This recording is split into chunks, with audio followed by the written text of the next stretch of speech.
What is going on, everybody? This is Mike Hughes, and you're listening to Skytown, the Chicago Sky's very own personal podcast brought to you by the All Sports, All Plays Network. It is truly an honor to be hosting this. It is something I've been waiting to do for a very long time.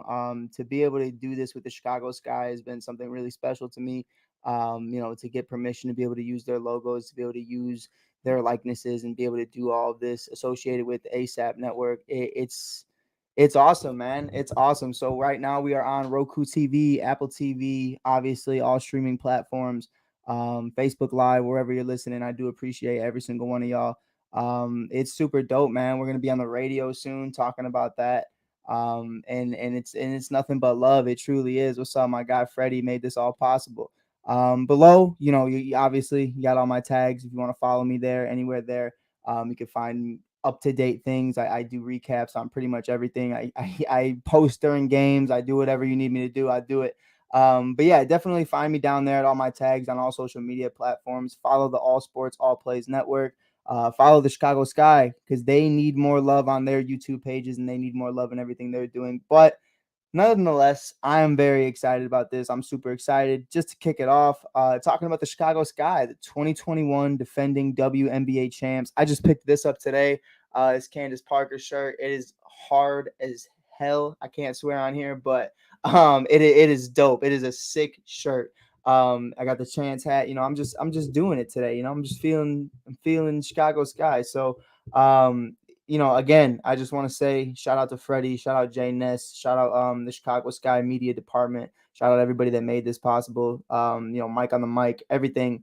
It's just been one hell of a ride, and I can't wait to get going. But we're gonna kick it off already. First 4 games into the season, the Chicago Sky are 2-2 right now.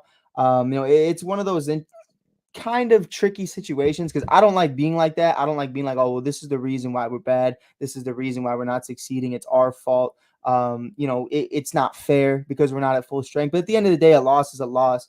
So I think you definitely do have to take that into consideration. So for me right now, the Sky's 2-2 start is very disappointing, but it's also not the big picture. I feel like there were a lot of good takes that came through these 4 games. We got a lot of people back. Kalia Copper just got cleared.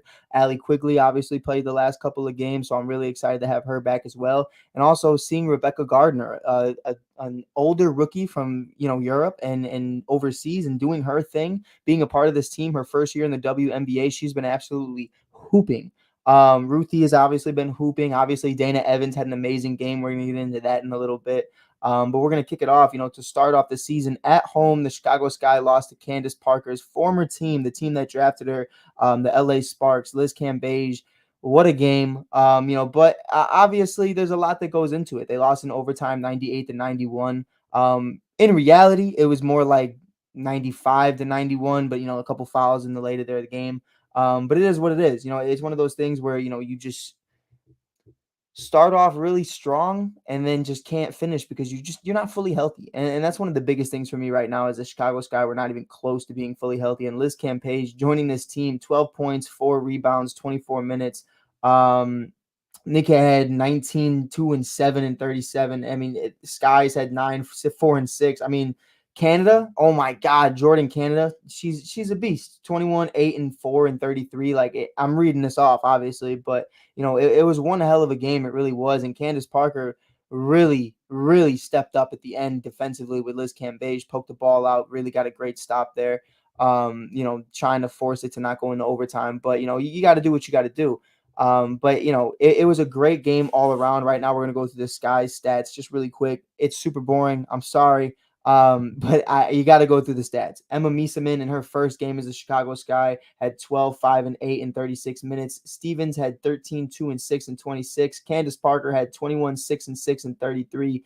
Dana Evans had 24, 5 and 0 and 34. Or 35. I mean, Dana, we interviewed Dana. I began my friendship with Dana about a year ago. And that was just, what an amazing individual from Louisville. And she just does amazing things. And I feel like it just went so unnoticed in Dallas when she was drafted. And obviously they traded her. But look at her now, a WNBA champion. She's playing with some of the best in the game that ever do it. And she's learning under Allie Quigley and Courtney Vandersloot. So, I mean, she has great company, Rebecca Gardner and many others as well. that are great company just to pick their brain. And she's a hooper for real, man. Like Dana Evans, it to me could potentially be a big part of the future of the Chicago Sky. Obviously, Kalia Copper and Ruthie and so many others too. But a big part of this right now to me is Dana Evans, and Dana Evans stepped up big time. And if you haven't checked that out, obviously you can check that out on allsportsallplaysnetwork.com. We have an interview there with me and Dana Evans, and you can find that on Mike on the Mike podcast as well on all streaming platforms. If you want it that way, it doesn't matter to me, whichever way you want to go. I prefer ASAP, but you do what you got to do. Courtney Vandersloot, 11, 8, and 2 and 34. Davis had 0, 1, and 1 and 10. Taylor had 6, 0, and 2 and 19. Herbard had 2, 0, and 2 and 13. And the rest is just pretty much just, nothing. And it comes down to it, though, at the end of the day, without Allie Quigley, without Kalia Copper, without your finals MVP, obviously this game is going to be a tick for tack kind of game. We are not at full strength. But regardless of the fact, the LA Sparks aren't the greatest team either. Obviously, having Liz Cambage is a big step for them, but it's one of those things to where you need to win this game. What's up? What's going on, Jay Ness? But I'm really excited about the future of this team. I'm really excited about what this team is going to transpire to be going back to back potentially. I'm really excited about it, especially we're covering the first 4 games, so obviously a lot has transpired since. Emma Mieseman has been amazing with her deflections and just blocks overall in the game. Defensively, her presence has been felt.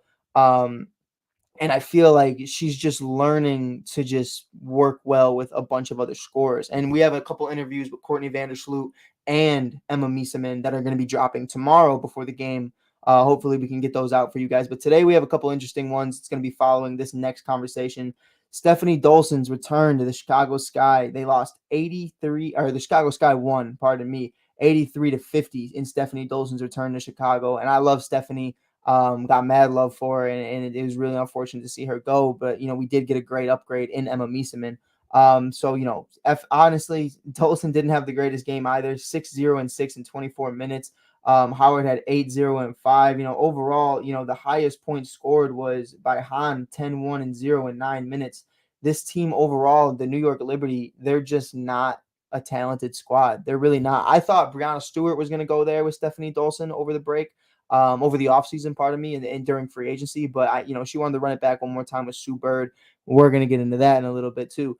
But it really does come down to it to where this team's really solid. And I feel like they understand that when you have to play teams like this, being the New York Liberty, that you have to win these games. And they blew them out of the water. I mean, what an amazing game again from Dana Evans. 15, 3, 4 in 26 minutes. Courtney Vandersloot had 8, 6, and 6 in 24.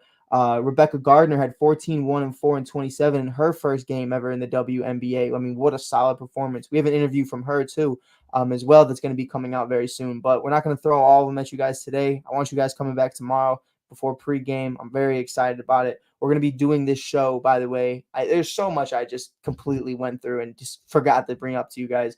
But we're going to be doing this show every post game and every pregame. That's what I'm planning on doing. We might do a couple play-by-plays here and there. But regularly we're going to do this on Saturdays, and I feel like Saturdays is a good day for it. Everyone's just kicking back, hanging out at the crib. So, turn it on if you want to. We're going to try every day at 2 p.m. Central Time, or we can just watch it whenever you feel like. Again, Roku TV, anywhere else on the All Sports All Plays network. But to get back to the game, Stevens had 9-0 and 3 and 24. Emma Mieseman completely outshined Stephanie Dolson, 10-4 and 6 and 25. Had the best block I've seen it from her in a while. Candace Parker, 11-4 and 6 and 27. And then everybody else pretty much just put in that work on the bench. And it's one of those things, though, to where we really have to look at it and understand, Dana Evans coming off the bench last year only got about 2-3 minutes a game, if that.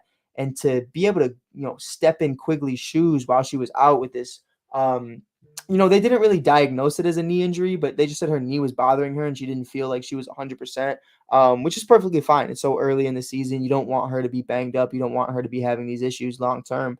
So it's completely understandable. But, to be able to have these conversations that Dana, Rebecca, and Rudy are all stepping up, Ruthie, pardon me, and, they're doing their thing. And we had a couple interviews. First, we had one with Candace Parker, and then we had one with head coach James Wade. We're going to give both of those to you guys right now. This is my interview with Candace Parker. I hope you guys like it. Mike Hughes, go ahead and unmute and ask your question. Mike. Hi, Candace. This is Mike Hughes from the All Sports All Plays Network. I was just wondering, you kind of mentioned earlier about Dana's evolution and her role on this team. And, watching her at Louisville and just doing her thing, coming off the bench last year, what do you think her mindset really is being a part of this team this year and kind of getting a bigger role while some of the bigger pieces of this team are out? I've seen her evolution in practice, and I think that's where it starts. That's where your teammates' trust is built. Yeah, he agrees. You agree, Air? Yeah. Okay, he agrees. Um, and I think when you're able to see how she works in practice and how she defends, and we know she can shoot. Her playmaking, her ability to adjust to what the defense has given her. Um, I think that's the thing that I'm most proud of. I think young players have a hard time adjusting to the defense, to the game, to the second half. And she's shown that she can do that. And she's not afraid of the big moments. So I think that her addition is going to help Sloot. I think it's going to help our team. And defensively, she did a really, really good job picking up. And that's just one of those amazing comments from Candace. We've heard those all last year. She kept saying how much she loves Dana and how much Dana's role on this team is going to continue to grow and flourish. And a lot of people kind of were like, yeah, kind of just say that to be a good teammate. We've seen LeBron James do it plenty of times, whether it be Taylor Horton Tucker, whether it be Kyle Kuzma, Alonzo Ball, whoever, and you never really know who he's truly talking about or if he means it or if he's just gaslighting them because they're teammates. But when Candace says things like that, Candace truly means it. Candace isn't one to shy away and force somebody to be liked. You know what I mean? If she doesn't rock with you, she doesn't rock with you. And I feel like that's one of my favorite things about her is she keeps it very real. But one of the biggest things right now for me, what I'm really looking at, what I'm looking forward to see from this team, is just the overall dogs in them. Like these girls fight, these women fight, and I'm really excited to continue to see them go at it. And head coach James Wade and I had a conversation about how it's not just Dana Evans stepping up, it's overall collectively as a bench unit are just getting better. And this is James's piece on it. Go ahead and unmute. Hey, Coach, this is Mike Hughes from the All Sports All Plays Network. I was just wondering, you kind of mentioned the determination throughout the team and throughout this season so far. And one of the big things for me is missing so many key pieces to be able to have people like Dana, Rebecca, and Ruthie step up the way they do. What does that mean for you to be able to know that you can rely on not only this bench to play their role, but to start?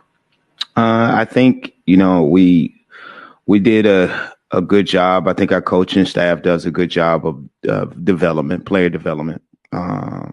Everybody on our roster counts, not only as a player but as a human being, and so if you make that known, they feel very invested, and they're in the WNBA for a reason. We have confidence in everybody on our roster. We even have confidence in the hardship players. So that's how it has to be. Last year we went through a spot where we didn't have players.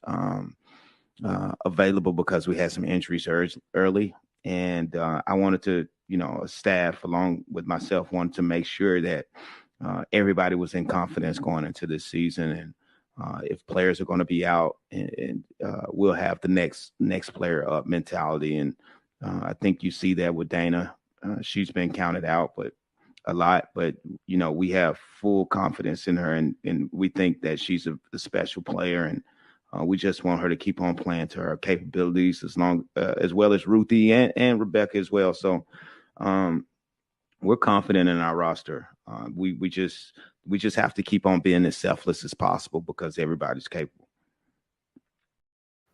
And that's just one of the things, you look at this team up and down, especially last year, I felt like the team was deep. They just didn't all get opportunities to show that they could be that consistently, to show that they could be starters. I feel like you look at Rebecca and what she's done overseas. If you don't know Rebecca Gardner, I suggest you go start watching her highlights from overseas because this woman is a dog. This woman, she's the sweetest woman in the world. And being able to speak with her the other day, she just lightens up a room. But when she's on that court, it's a different atmosphere. It's a different conversation. So I feel like with Rebecca, especially Dana, the dog in her, just a pure scorer. And even Ruthie, being born in Chicago, she has that dog mentality installed in her. We all do.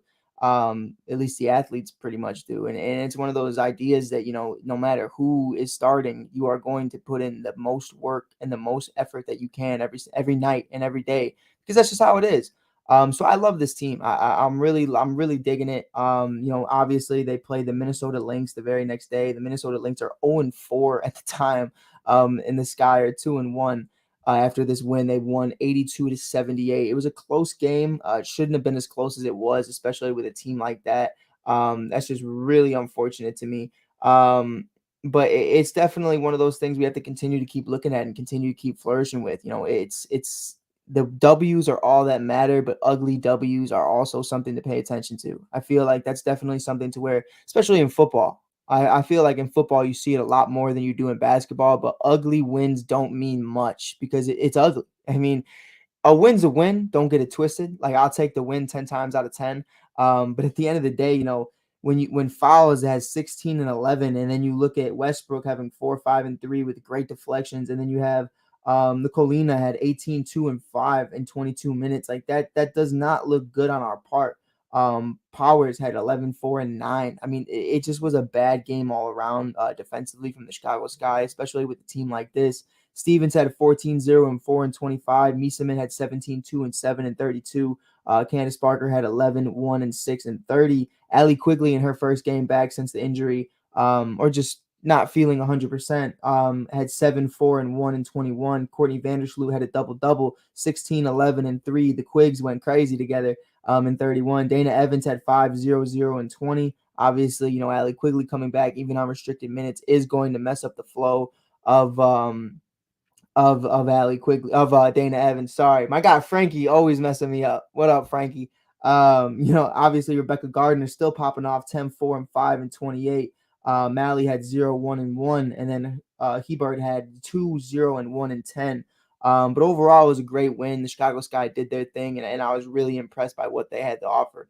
Especially, somewhat being close to full strength. Now, the last game we're going to cover today, we're going to get out of here. This is, not as long as I want these shows to be. We are obviously going to be talking a lot more, full of words right now, a lot more. But we're just doing little recaps today, and we're going to get into the game tomorrow. We're going to do a full dive in on the game. I'm really excited about that against the Mystics. Then I will be at the ring ceremony and the banner ceremony on May 24th, my birthday, against the Indiana Fever. That's going to be dope. Definitely check that out. Pop out to the game if you can.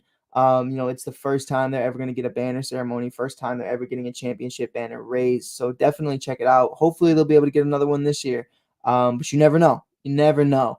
So definitely check that out. Now, last game we're going to be talking about is against the Seattle Storm. We lost this one 74-71, which hurt so bad because Sue Bird, everybody knows Sue Bird. Even if you don't watch the WNBA, everybody knows Sue Bird. Diana Taurasi, Candace Parker, Sue Bird, everybody knows them. But she didn't even go off. Brianna Stewart didn't even go off. That's the part that pissed me off the most. First of all, we're gonna talk about this guy. Candace Parker had 11, 3, and 9 in 28 minutes. CP3 was hooping for real. Stevens had 18, 1, and 5 in 25. Emma Mieseman had 11, 2, and 7 in 33. Great defense. Allie Quigley had 8, 0, and 0 in 23. Courtney Vandersloot had another double-double, 11, 12, and 4 in 31. Dana Evans had 4, 5, and 0 in 17. Rebecca Gardner had 4, 2, and 4 in 24. Mally had 0, 1, and 0 and 9. And Ruthie had 4, 0, and 1 in 11. Now, on the other side of things, one of the greatest players currently in the game right now, without a question, Brianna Stewart had 13, 2, and 5 and 30, which honestly isn't a great night for her. So it's one of those things where I'm just kind of like, all right, we kind of got to do our thing. And out of all people, Izzy just goes off and has 21, 4, and 6 in 31 minutes. And then you have, Sue Bird 6, 7, and 3 and 22. I mean, it's just like collectively as a unit, as a team, they just played great ball. And you got to give credit where credit is due. They played great ball, and I can't hate on them for it. I can't hate on them for it. So, overall, the Sky needed to win that game. That was a game they easily could have won. They need to be better. We do have interviews after that game from Rebecca Gardner, Emma Mieseman, and who am I blanking? Courtney Vandersloot, pardon me. We are going to drop those interviews tomorrow. Most likely, we're going to try to get them from the Chicago Sky Media, but I can't wait. I can't wait for you guys to hear that. But with that being said, we are going to wrap this one up very quickly. Only 20 minutes today, but we are going to be doing these for about 30 minutes to an hour every single episode. Again, I want to thank the Chicago Sky for allowing this to happen. I want to thank Freddie Henderson, Jay Ness, the All Sports All Plays Network, Mike on the mic, and just everybody involved in this, because I do feel like the WNBA does need to get a little bit more love. Definitely hit up your local Dick's Sporting Goods. They're partnered right now with the WNBA. You can get a dope Candace Parker shirt right now. It's like $20, dude. Like, it's sick. It is sick. They got dope jerseys out right now, dope merch. Definitely check out everything WNBA, because these ladies deserve all the love in the world. So again, I want to thank you guys for listening. This is Mike Hughes from Mike on the Mic, watching Skytown, Chicago. We'll be back tomorrow at around 2 p.m. if you guys are available. I can't wait to see you guys back here. Thank you guys for listening. Peace.